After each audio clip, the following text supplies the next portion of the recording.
Što prodaješ ova kola, Jarane? Koji je razlog?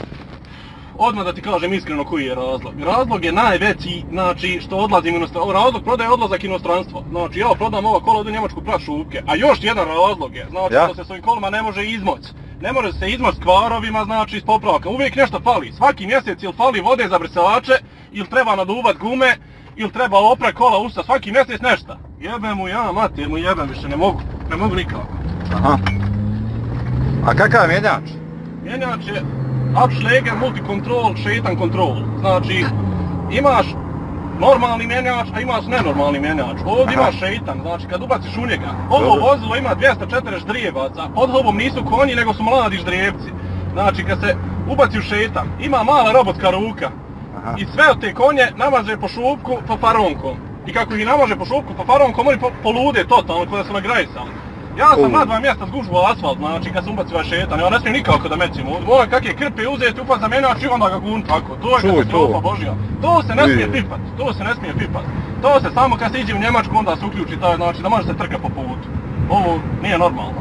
A što se tiče potrošnje, ova kola toliko malo troše da ja ne znam je li dizel ili benzinac. Ja ne znam gdje se sipa gorivo. Zato što toliko rijetko sipam gorivo, skoro nikako ne spam gorivo. Znači, ne znam da li je dizel ili benzinac i ne znam da li uopšte troši gorivo, možda ide nazad. Dragi Bože, ja sam se nervirao. Radi li klima? Nije da radi, prijatelju.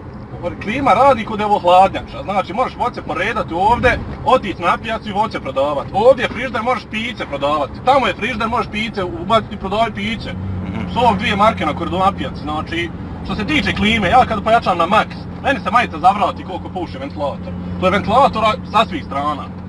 Stanice, znači vidio si šarana, fata sve, ovaj fata i njemačke stanice, i austrijske, znači možeš slušati radio njemački. Što se mene tiče ne moraš, ali moraš.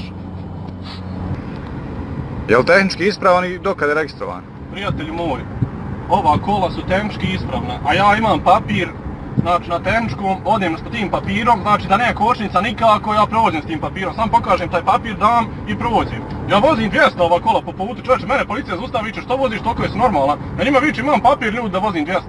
Pa viču, vidite kakav ti je taj papir, on njemu izvadim i davam papir, i viče, tačno viče, čovjek ima papir, a sad ću pokazati papir kakav ima. Evo vidite, ovaj papir je za tehničke, ovaj papir je za kad ideš 200, ovaj papir je kad se ne vežeš, znači imam papire, znači mogu raditi šta hoću. Država mi dala papire. Svaka rača.